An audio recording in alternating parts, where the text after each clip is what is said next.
Good morning, all. Today's our topic is nose and paranasal sinus. Introduction. Sense of smell perceived in the upper part of the nasal cavity by the olfactory nerve, rootless panelless in olfactory bulbs, which is connected to puncus and also to dorsal nucleus of the vagus in the medulla and oblongata. Good smell of food and thus stimulates secretions of the gastric juice through vagus nerve. Most of the mucous membrane of the nasal cavity is respiratory and is continuous with the various paranasal sinuses. Since nose is the most projecting part of the face and its integrity must be maintained and efforts should be made to see the nose is not cut and great mythologically war has been fought by the cutting the nose.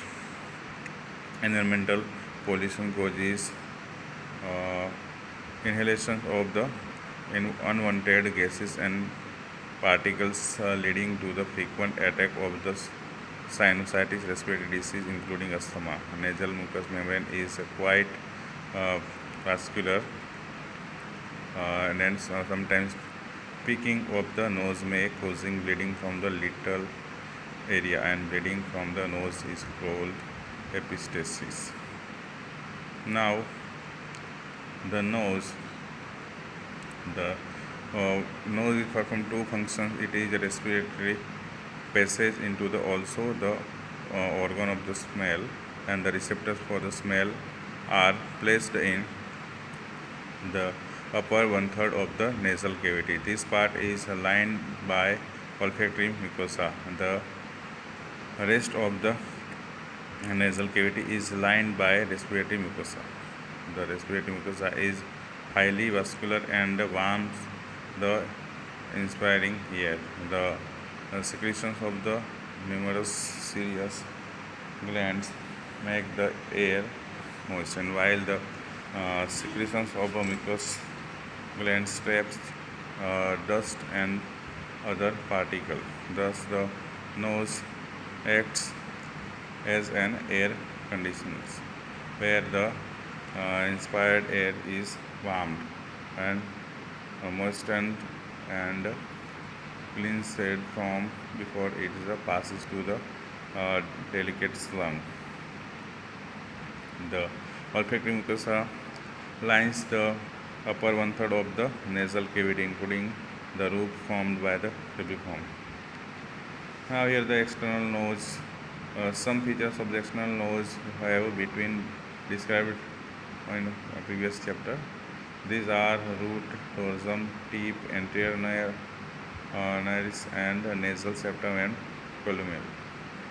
The external nose has a skeletal member that is partly bony and partly cartilaginous, and the bones are the nasal bone, which form the bridge of the nose and the frontal process of the maxilla. The nasal cavity. The nasal cavity extends from the external nares or nostrils to the posterior nasal apparatus and is subdivided into right and left halls by the nasal septum. Each hall has a roof, a floor, and middle and lateral walls. Each half measures about 5 cm in height and 5 to 7 cm in length and 1.5 cm in width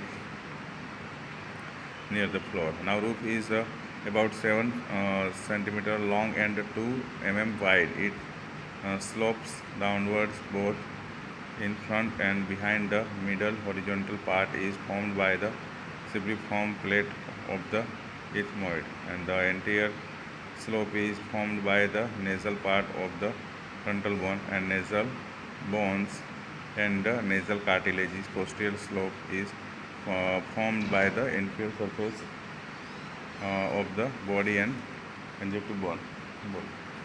Okay. Now we are discussing the horizontal plate of the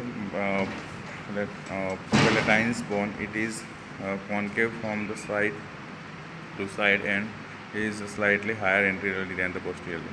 The skeleton of the external nose and the inferior nasal cartilage with labeling. Now, clinical anatomy. Common cold and rhinitis is the commonest infections of the nose, and it may be infected of allergic of both. It commonly occurs during changes of the nasal, the seasons. The paranasal